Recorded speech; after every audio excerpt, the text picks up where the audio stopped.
Louvado seja o nosso Senhor Jesus Cristo, para sempre seja louvado. Bom dia, amado, bom dia, amada. Paz de Cristo, amor de Maria esteja com você nessa sexta-feira, hoje 26 de agosto, finalzinho de semana. O Senhor quer nos motivar a ser cristãos amadurecidos, a sermos cristãos fortalecidos na palavra de Deus. Amém? Vamos ruminar a palavra de Deus. Pegue sua Bíblia, acompanhe comigo. Mateus 23, versículo 3. Observai e fazei tudo o que eles dizem, mas não façais como eles, pois dizem e não fazem.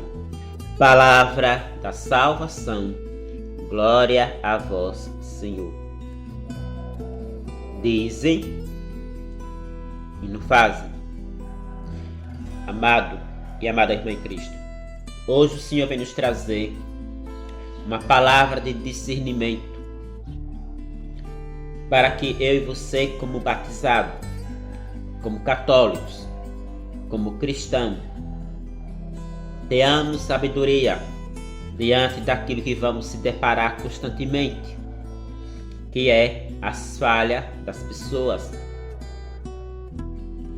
para que nós não foquemos os nossos olhos, a nossa fé nas falhas das pessoas.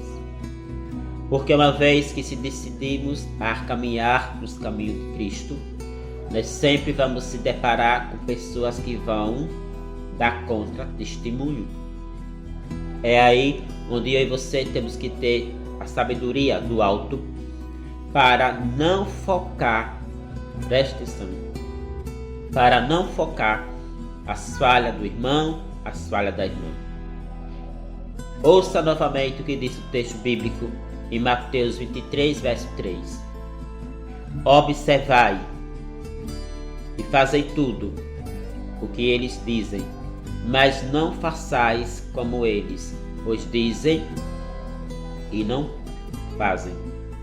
Jesus aqui estava orientando aos discípulos a acreditar naquilo que os fariseus falavam, a observar aquilo que os fariseus falavam e até praticar aquilo que os fariseus anunciavam, que era a própria palavra de Deus. Mas o texto ao mesmo tempo diz para os discípulos, que hoje somos nós, não praticar o que eles praticavam. É como se fosse Jesus, ao mesmo tempo, estava elogiando, vamos dizer assim, o que os fariseus falavam, mas ao mesmo tempo Jesus estava dando uma crítica em relação àquilo que eles praticavam. Ou seja, os fariseus, para quem não sabe, era um grupo de pessoas que conhecia os 5 livros Pentateuco, ou seja, os primeiros livros da Bíblia, Gênesis, Êxodo, Levítico, Número e Deuteronômio. Disso para trás eles conheciam de cor salteado, amém? Os fariseus. Só que ele vivia só a santidade exterior, ou seja, a santidade para fora. Era tão provável que se você for folhear a Bíblia, você vai ver vários textos bíblicos, por exemplo, em Mateus 15, 2, quando ele pergunta aos fariseus, para pôr Jesus à prova, porque os discípulos comem se lavar as mãos, porque na visão deles, no entendimento raso dos fariseus, o que importava era o que estava por fora e não por dentro. E aí nós vamos aprendendo com a palavra de Deus que todos nós, como cristãos católicos, amém, temos que ter um foco. O foco é não parar nas falhas dos outros, e sim paralisar na palavra de Deus. Amém? Quantas pessoas eu conheço, talvez você conhece, ou talvez você ou eu sejamos uma delas, que foquemos as falhas das pessoas em vez de focar a palavra de Deus. É aí onde vem o desânimo de não querer mais para a igreja, de não querer mais ir para os movimentos, de não querer até mesmo participar da Santa Missa, porque viu tal pessoa falhando. Quantas pessoas eu já ouvi falando assim? Não vou mais para a igreja porque eu vejo fulano ali que está à frente falar tão bonito, mas faz tanta coisa errada. Fica a interrogação. A minha salvação depende da falha do outro? Ou do comportamento do outro? Claro que não. Cada um faz a sua parte. Você de Nossa Senhora de Lourdes, você de Escurial, você de Povoados que visita Escurial, que se ausentou de ir para os movimentos da igreja, estou falando aqui para quem é católico, você que se ausentou ou se afastou dos movimentos da igreja, porque viu tal falha de tal pessoa, meu irmão, pare de ser infantil, pare de ser infantil. A sua meta, o seu foco tem que ser a palavra de Deus. O cristão tem que ter um foco. O que é um foco? Um objetivo.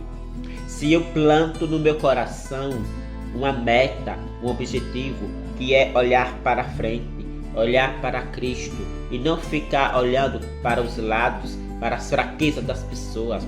Em vez de eu focar a palavra de Deus, começo a focar as falhas das pessoas. Em vez de eu me salvar, vou me condenar. Não é a fala do irmão que vai me salvar. Não é a atitude errada dele ou dela. Não, mas é a minha atitude e os meus objetivos. Tenha objetivo, meu irmão. Tenha objetivo, minha irmã. Ah, se eu fosse parar naquilo que eu vejo de errado na igreja. Ah, se eu fosse parar naquilo que eu vejo de errado nas pessoas, eu não estaria aqui pregando para você. Tudo na vida tem que ter um foco, meu irmão. Tem que determinar o objetivo. Eu quero isso para mim e vou em busca daquilo que eu quero. Mas se nós paralisar os nossos olhos, os nossos sentimentos, nossos pensamentos, naquilo que os nossos olhos veem, a gente vai desistir. Então hoje, neste dia 26 de agosto, finalzinho de semana, sexta-feira, a palavra de Deus vai dar um puxa-votezinho de orelha em você e mim. Repito o que disse Mateus 23, verso 3. Observai e fazei tudo o que eles dizem, mas não façais como eles, pois dizem e não fazem. O mundo está recheado de pessoas assim, que falam, mas não vivem o que falam. Pregam, mas não vivem o que pregam. Mandam os outros fazer, mas eles mesmos não fazem. Porém, isso não quer dizer que aquilo que os fariseus ensinavam era errado, não. Porque o próprio Jesus disse que temos que observar o que eles falam. O que é o fariseu? Repito, são pessoas que vivem o exterior, a santidade de fora. Ele explicava sobre as coisas de Deus, mas não levava a sério aquilo que ele explicava. Do lado espiritual, ele levava a sério o lado de fora, exterior. Ou seja, os fariseus ele pregava muito a carcaça humana. Como tem pessoas ainda hoje, né, que vivem assim. Olhe, né, temos que ter cuidado com o nosso corpo, né. Outros dizem, olha, temos que ter cuidado com o nosso coração, porque para Deus o que importa é o coração, ponto. Não é só o coração que importa para Deus. O que importa para Deus é o corpo completo, porque o seu corpo, o meu corpo, é templo do Espírito Santo. E aproveitando nisso, que o nosso corpo é templo do Espírito Santo, é importante que eu e você, como somos templo do Espírito Santo, amado, tenhamos discernimento, né, daquilo que estamos fazendo com o nosso corpo, porque muitas vezes ficamos, como acabei de falar nesse instante, focado e só o que importa é o nosso coração, onde na verdade muitas e muitas vezes vamos fazendo com que as outras pessoas pequem por conta do abuso do nosso corpo, que chamamos de luxúria. O que é luxúria? É fazer com que o nosso corpo se torne alvo de atrair os olhos das pessoas para fazer os outros pecar. Por exemplo, aqui em 1 Coríntios 10, versículo 32, o apóstolo Paulo disse assim: não vos torneis motivo de queda para os outros. Veja, não vos torneis motivo de queda para os outros. Em outras Bíblias diz, nos torneis ocasião de queda para os outros. Quer dizer isso? Muitas e muitas vezes, nós que se dizemos católicos, fazemos outros pecarem, através do nosso comportamento incoerente. Por exemplo, também, como é que você se diz católico, eu me digo católico, e vamos de repente usar agora pedaço de roupa. Com certeza as pessoas de lá de fora vão observar e vão nos apontar dizendo: peraí, mas fulano que entra na igreja, olha o tipo de roupa que ela está vestindo. É assim ou não é? Faz os outros pecar. Ah não, é porque o povo tem a língua grande. Sim, se o povo tem a língua grande, mas não posso dar motivo para os outros falar de mim, amado. Você não pode dar motivo para as pessoas falar de você, amada. Homem casado tem que se comportar como homem casado. Mulher casada tem que se comportar como mulher casada. Você mesma aí que está rindo, ouvindo isso, que usa pedaço de roupa, você está fazendo muita gente pecar, né? Tem pessoas que vestem uma roupa tão bonita na frente, por virar as costas, um buraco nas costas, né? Outras vestem, né, umas roupas tão grudadas que mede tudo, mas bota a mão no coração e diz: mas eu creio em Deus. Satanás também crê em Deus, desse jeito, meu irmão. Lembre que o seu corpo é templo do Espírito Santo, tanto você quanto eu vamos prestar contas a Deus pelo abuso do nosso corpo que fazemos outros pecar.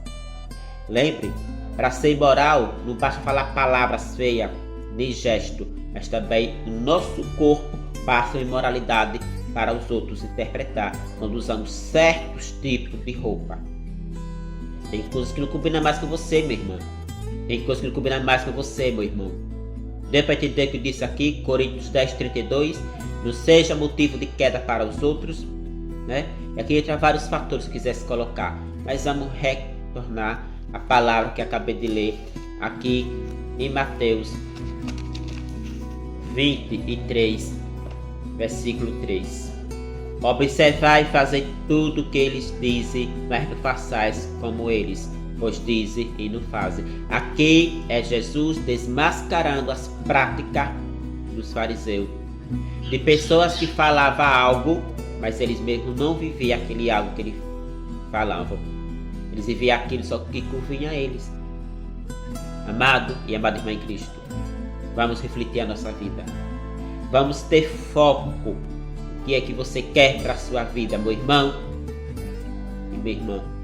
Não foque as falhas das pessoas. Foque a palavra de Deus. Principalmente você que é cristão, que é cristã, que é católico, que é católica. Que nunca mais foi para um grupo de oração, para uma reunião de oração, para um texto. Ah, não vou não, porque aquele povo que está lá não me agrada. A pergunta é: você vai pelo povo ou vai por Deus? Vamos amadurecer, amado. Vamos amadurecer, amada. Se aquele irmão ou aquela irmã que está à frente, ministrando um momento de oração ou uma pregação, se ela vive o que fala ou se ele vive o que prega ou não, problema dele. Mas o que ele fala você tem que levar a sério, porque é palavra de Deus. As práticas é ele com Deus. Agora o que ele fala, diz o texto bíblico, temos que ouvir e refletir, porque é palavra de Deus. Talvez o que ele pregue pode nos salvar, mas o que ele viva condena ele. Isso aí é ele e Deus, é ela e Deus. Quantas pessoas eu conheci e conheço que deixaram de ir para a igreja, deixaram de ir para a missa, deixaram de ir para o texto, para os movimentos da igreja por causa das falhas dos outros. É como se fosse assim: eu dependo a minha salvação do que o outro vive. Não, a sua salvação depende do que você, abaixo de Deus, pratica.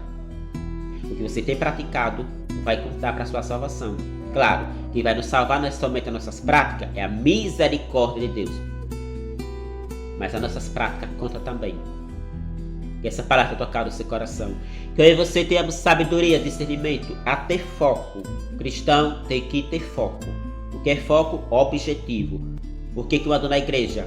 Para me salvar e salvar os meus. E não ficar focado na sala do irmão.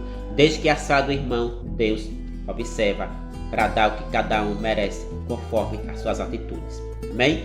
Deixe embaixo um comentário, compartilhe esse programa e até amanhã, se Deus permitir, com mais um programa Palavra do Dia. Ficamos por aqui.